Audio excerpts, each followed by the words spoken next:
Assalamualaikum warahmatullahi wabarakatuh. Selamat siang anak-anak semuanya. Sebelum memulai pembelajaran pada siang hari ini, mari kita berdoa menurut keyakinan masing-masing. Berdoa dimulai. Berdoa selesai. Bagaimana kabarnya kalian hari ini? Alhamdulillah. Apakah ada yang tidak masuk hari ini? Baik. Kemudian minggu kemarin kita membahas mengenai materi cerita rakyat. Pada minggu ini Ibu akan menerangkan materi baru yaitu teks negosiasi. Sebelumnya jika ada hal yang dirasa perlu untuk dicatat, silahkan dicatat ya. Dan untuk materi ini atau PPT ini tetap akan Ibu kirimkan di grup WA kelas. Sebelumnya, apakah ada yang tahu apa sih itu negosiasi? Baik, Tito, silakan. Baik, tapi perlu Ibu luruskan ya, jika negosiasi ini tidak hanya terjadi pada kegiatan jual beli, melainkan juga bisa terjadi pada hal lain. Misalnya, Tito ingin HP baru, sedangkan Tito masih punya HP yang layak untuk dipakai. Nah, kemudian Tito meminta kepada Ibu untuk membelikan HP baru, dan Ibu menyetujuinya, tetapi dengan syarat jika Tito harus mencapai atau meraih ranking 1 pada semester ini, dan Tito menyetujui. Dan itu adalah bentuk kesepakatan yang merupakan ciri dari teks negosiasi atau kegiatan negosiasi. Untuk lebih lengkapnya, langsung saja Ibu akan bahas. Pertama yaitu pengertiannya. Negosiasi itu adalah bentuk interaksi sosial yang berfungsi untuk mencari penyelesaian bersama di antara pihak-pihak yang memiliki perbedaan kepentingan. Pihak-pihak tersebut berusaha menyelesaikan perbedaan itu dengan cara yang baik tanpa merugikan salah satu pihak. Tujuannya untuk mencapai kesepakatan antara pihak-pihak yang memiliki perbedaan kepentingan. Kemudian ciri dari negosiasi ini atau ciri pembangun dari negosiasi itu adalah yang pertama adanya partisipan. Partisipan itu adalah tokoh atau pemeran dari kegiatan negosiasi. Kemudian terdapat perbedaan kepentingan. Jika tidak ada perbedaan kepentingan atau konflik, maka negosiasi tidak mungkin terjadi. Kemudian terdapat pengajuan dan penawaran, dan juga kesepakatan sebagai hasil akhir. Sebuah negosiasi dikatakan berhasil apabila mencapai suatu kesepakatan. Sebaliknya, jika tidak mencapai suatu kesepakatan, berarti negosiasi dikatakan gagal. Kemudian struktur teks negosiasi yang pertama yaitu orientasi. Orientasi adalah bagian pembukaan, biasanya berisi salam, sapaan, dan lain sebagainya. Kemudian terdapat pengajuan. Pengajuan adalah pernyataan menyatakan keinginan oleh salah satu pihak. Biasanya kalau di kegiatan jual beli, pengajuan ini dilakukan oleh seorang pembeli. Jika misalnya seorang ibu pengen mendapatkan harga yang lebih murah, dia mengajukan pengajuan.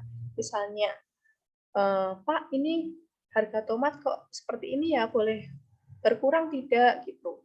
Kemudian akan ditanggapi oleh sang penjual, dan di situ akan terjadi sebuah tawar-menawar, yaitu kegiatan penawaran, dan menghasilkan sebuah persetujuan atau kesepakatan. Nah, kesepakatan dalam negosiasi dilakukan dengan syarat santun atau sopan, kemudian tidak ada tekanan atau paksaan, saling menguntungkan, kemudian kesepakatannya bersifat praktis dan mudah untuk diterapkan. Kemudian faktor apa saja sih yang menentukan keberhasilan dari negosiasi? Yaitu kesediaan semua pihak untuk berkompromi. Kemudian tidak ada pihak yang dirugikan, kesepakatan yang dicapai bersifat praktis dan mudah diterapkan, dan yang terakhir terdapat alasan yang mampu mempengaruhi pihak lain. Sampai di sini, apakah ada yang belum paham? Boleh ditanyakan. Baik, berarti Ibu lanjut ya. Nah, simak dan perhatikan video berikut. Video ini adalah contoh negosiasi jual beli di sebuah pasar.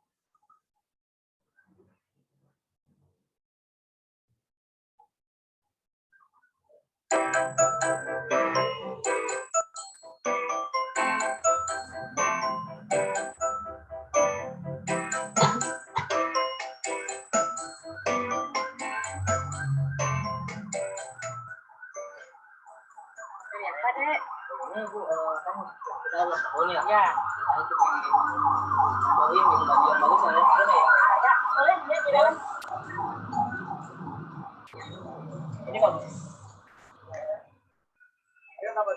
Ini harganya kira-kira yang paling murah berapa ya? Boleh murah? Ini nomornya berapa? 2.000 deh. Ini berapa ya harga pasnya? Harganya udah 14 lah. 14 apa? 14.000. Dari tadi maksimal kalau saya dapat 40 ya? Iya.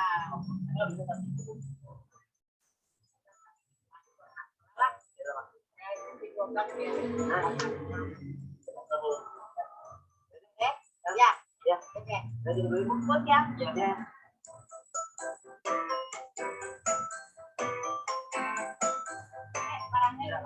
Ya, ya, makasih ya. Ya, makasih Bu. Ya, ya.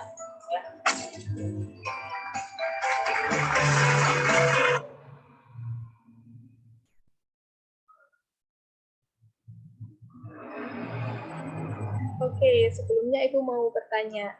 Menurut kalian, apakah contoh negosiasi pada video ini telah memenuhi dari ciri pembangun atau syarat kesepakatan dari negosiasi? Benar. Ibu lanjut ya.